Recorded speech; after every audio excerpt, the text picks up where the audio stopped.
Instruction छाड़ा ये सब হয় না, वो स्टेट स्पॉन्सर्ड। लेकिन जिस तरह से हमला हो रहा है दीदी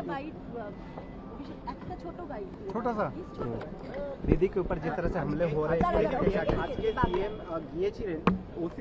দেখুন এগুলো পুরোপুরি স্টেট স্পন্সার্ড। কালকে যে ঘটনা ঘটেছে এবং মমতা বন্দ্যোপাধ্যায় শুধু তো তৃণমূল কংগ্রেসের দলনেত্রী নন, তিনি 3 বার রাজ্যের মুখ্যমন্ত্রী হয়েছেন, 7 বার এমপি হয়েছেন, দীর্ঘদিন ধরে রাজনীতি করছেন এবং আগেও দুবার রেল মিনিস্টার, একবার স্পোর্টস মিনিস্টার, একবার কোল মিনিস্টার, 4 বার মন্ত্রিত্ব চালিয়েছেন।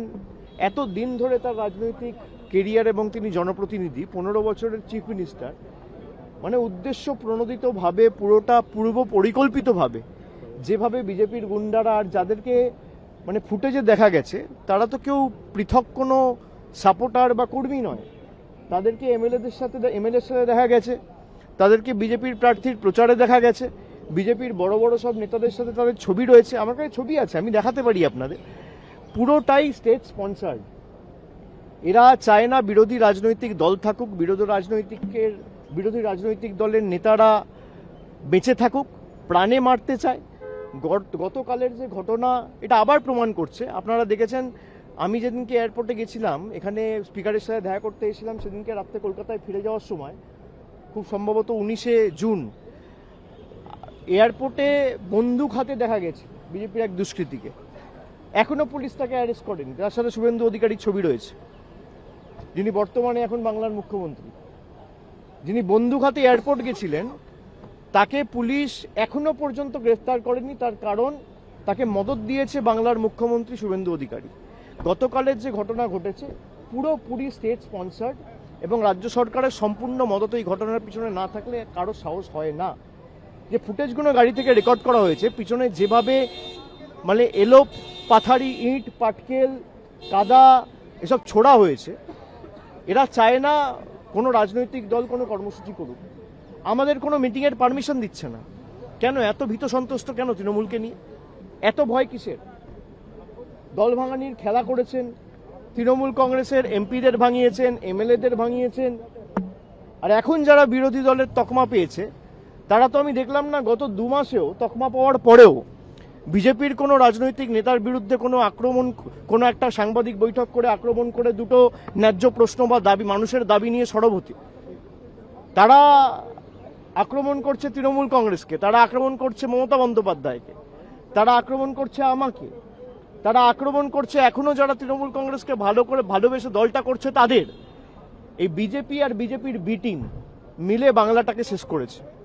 আমার বিশ্বাস যে বাংলার মানুষ 3 মাসে এরা যা দেখিয়েছে, বাংলার মানুষ এদের ক্ষমা করবে না।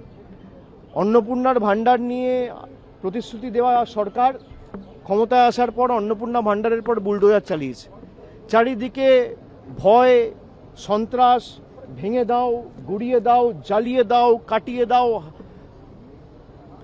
গুড়িয়ে দাও, এই রাজনীতি, ভয়ের রাজনীতি।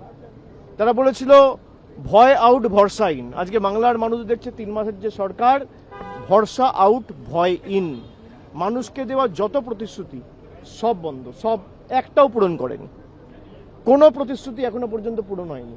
বলেছিল যুবশক্তি টাকা দেবো 1500 টাকা করে, 3000 টাকা করে, দিতে পারেননি। আমাদের সরকার দিয়েছিল বলার সঙ্গে সঙ্গে 1 মাসের মধ্যে। গত 5 বছরে আপনি একটা মহিলা দেখাতে পারবেন না বাংলায় যে বলতে পারবে যে লক্ষ্মীর ভাণ্ডারের যোগ্য প্রাপক হয়ে তিনি টাকা পাননি। আজকে প্রায় 3 মাসের মধ্যে 1 কোটি মহিলাকে অন্নপূর্ণা ভাণ্ডারের লিস্ট থেকে বাদ দিয়ে দেওয়া হয়েছে। এই সরকার দিল্লির তল্পিবাহক হিসেবে কাজ করছে, জমিদারদের অঙ্গুলি হেলনে চলছে। এবং কালকের যে ঘটনা, আমি এটা অত্যন্ত স্পষ্টভাবে বলতে চাই, শুধু রাজ্যের মুখ্যমন্ত্রী শুভেন্দু অধিকারীকে দোষ দিলে হবে না। এর পিছনে প্রত্যক্ষভাবে মদত দিল্লির নেতাদের রয়েছে। দেশের প্রধানমন্ত্রী, দেশের স্বরাষ্ট্রমন্ত্রী, দিল্লির সর্বোচ্চ নেতৃত্ব ইন্ধন এবং মদত না থাকলে এদের সাহস হবে না এই ঘটনা ঘটানোর। পুরোপুরি মদত দিয়েছে দেশের প্রধানমন্ত্রী, স্বরাষ্ট্রমন্ত্রী এবং বাংলার মুখ্যমন্ত্রী শুভেন্দু অধিকারী এটা এক্সিকিউট করেছে। তিনি তো কৃতদাস, তাকে যা বলছে তিনি তাই করছেন। অভিষেক, শুভেন্দু অধিকারী বলছেন যে উনি যদি ওনার শিডিউলটা জানান, মমতা বন্দ্যোপাধ্যায় যদি তার শিডিউলটা পুলিশকে জানান, তাহলে